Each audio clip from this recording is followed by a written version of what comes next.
Hi, my name is Bill Diesslin. I'm Assistant Director of Environmental Health and Safety here at Iowa State University.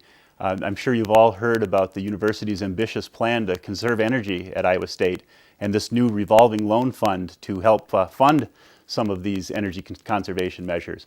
But if you're like me, who wants to wait to get the funding to do some of these things? There are things we can do right now to save energy with a quick payback, and it won't cost you anything.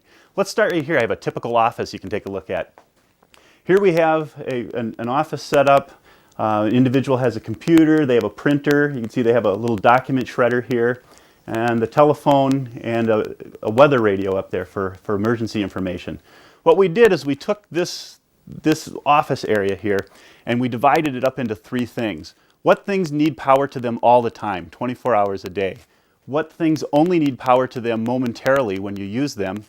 And what things can you turn on in the morning and shut off in the afternoon when you leave? So we divided into those three things.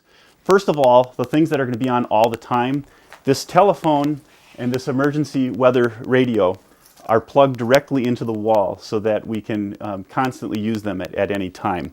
But over here, you can see we have a laser printer and we have a shredder. This laser printer is using 10 watts of energy all the time, doing nothing, just waiting for the next time that you're going to use it. This shredder is using about 3 watts of energy, again, just waiting for the next time that you're going to use it. So what we've done is we've hooked these two units into a power bar that's underneath the desk here. So all the individual has to do is reach here and flip the switch, and it powers these devices up. And as soon as you're done either shredding or printing in this case, you can just reach back under here and shut it off and save a whole bunch of energy. Here we have a typical computer setup. You can see we have a monitor with some speakers and a keyboard and the computer under the desk.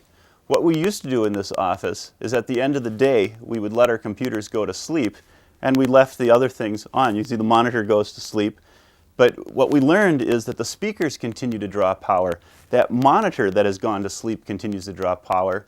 And even that computer under the desk continues to draw power even though it's in sleep mode. What we've decided to do is route everything to a switch so at the end of the day we can turn off all power to this computer. Now that doesn't save a lot of power with just one computer, but in this office we have 38 systems just like this.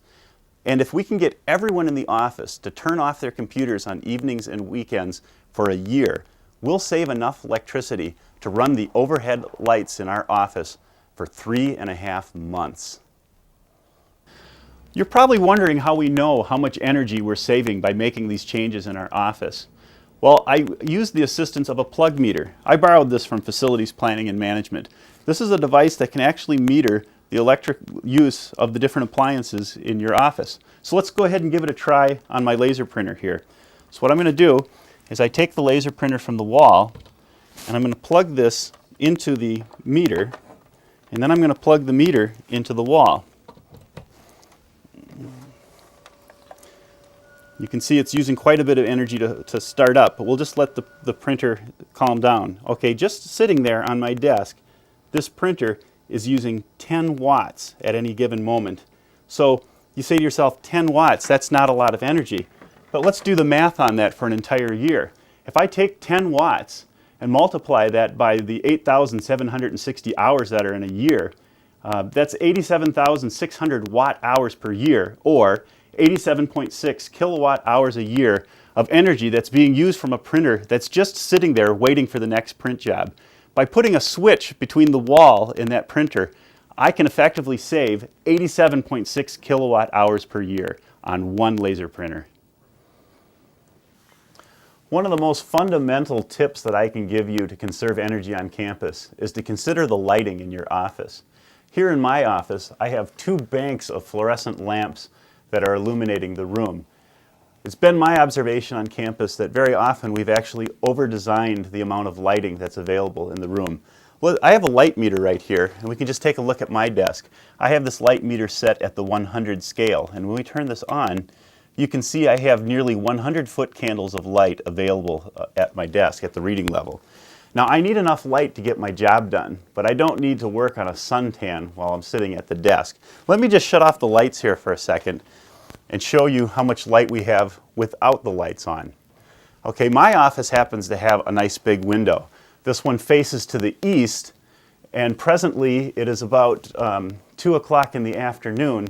So the sun is in the western sky, so we don't even have direct light coming in here. This is, the sun is on the other side of the building. Let's go back to our light meter, and I'm going to have to set this to the 10 scale. And you can see I have about 30-foot candle of light available at the reading level of my desk. That's actually enough light for me to read 10 or 12-point font printed material comfortably. So this is one way that I can conserve energy, get my job done, and help us all live green.